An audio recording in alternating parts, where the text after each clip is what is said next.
My name's Mark Lloyd with All American Fire Equipment. I'm here at the city of Springfield, and we're just delivering their 2 new Rosenbauer engines.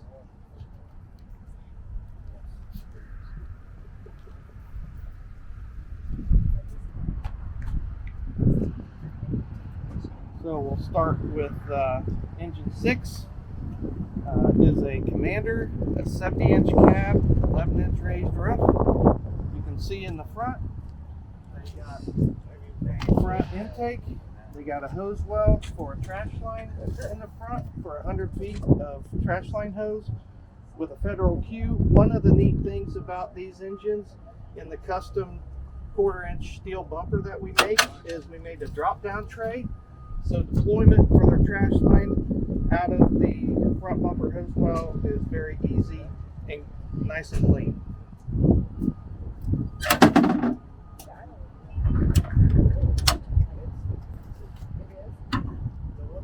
Also want to point out the accessible fluid checks and fills at the front of the trucks of our Commander chassis.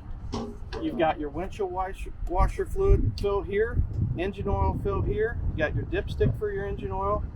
You got your power steering fluid here, and your 2 sight glasses for your coolant. And then this behind this latch here is how you fill the coolant.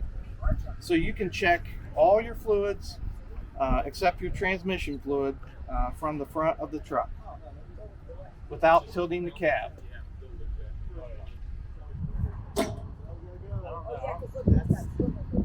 And you can see we have our big 1-piece windshield, no obstruction in the middle.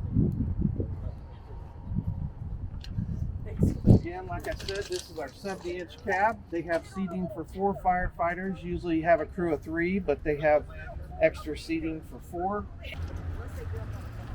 So we'll go over the pump panel. You can see they have 3 crosslays above the pump. Also, we have our tank level lights on both sides and on the rear of the truck. The gauges for the discharges are all backlit, and actually 4 out of the gauges, the colors match what color the discharges are. The others are just backlit white. It's a 1500 GPM Hale pump with a Trident air primer and an FRC pump boss pressure governor. It has a 750 gallon water tank. The compartments are all laid out with different types of compartment orientation for like fittings and things. Pull out tool boards so they can put all their fittings for their engineer right here on the tool boards.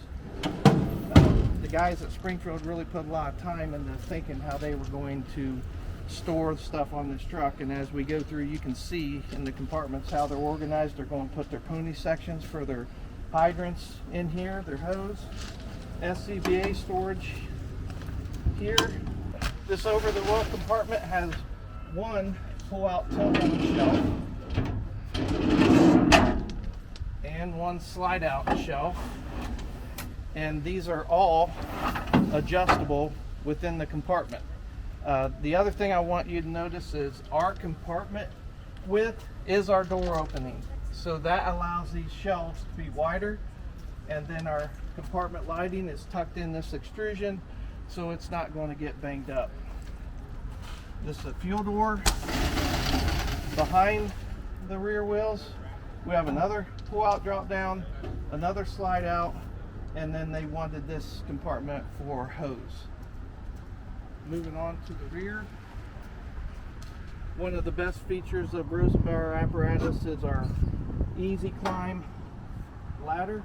You can see how it gives you your first step below the tailboard, gives you a nice angle to climb with handrails that have places to hold on, and the steps as well. Up in here we have a storage compartment for them.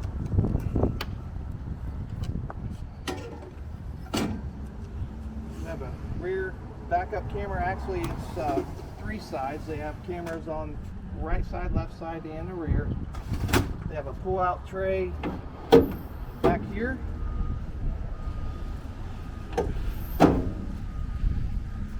Ladder storage and long handle tool storage.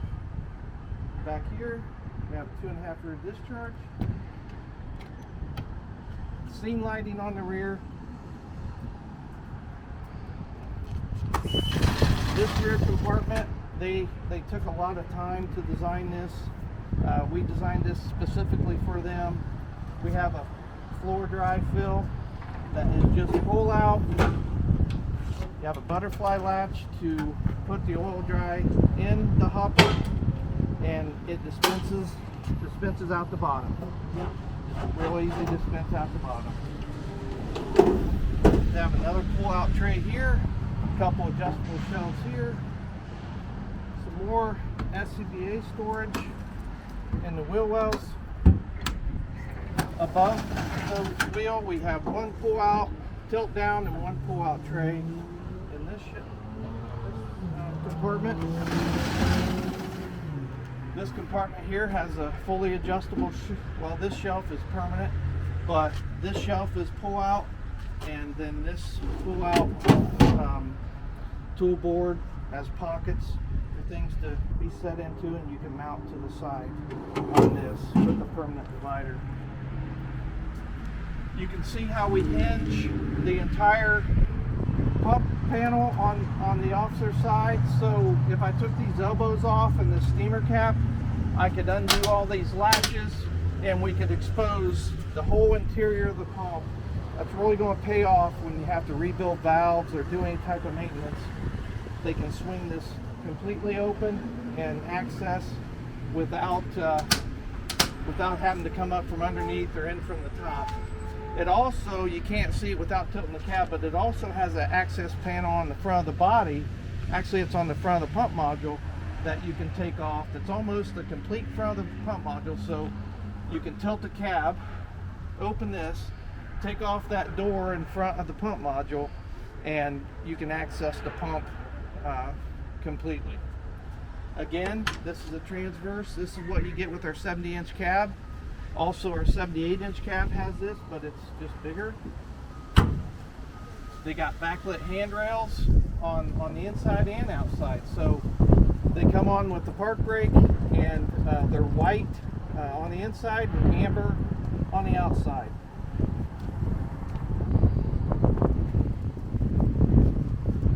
And that is all about engine 6.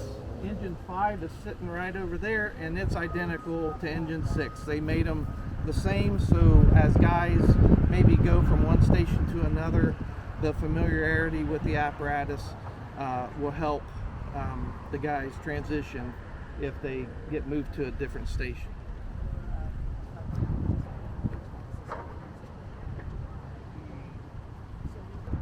So in closing, I would like to take this opportunity to thank the City of Springfield, Chief Jacob King, Assistant Chief Smith, Lieutenant Blevins, and all the guys that were involved with this purchase. We made this happen pretty quickly. They were able to take a couple demos that we had and make them into truly custom trucks. You guys can see from the video how truly custom these trucks are, but they were started out as demos. I'd also like to thank the city management, the mayor, city officials, and the citizens, because after all, it's a taxpayer money that buys these pieces, and they're going to be very good and valuable pieces for the city from now and way into the future. Thank you.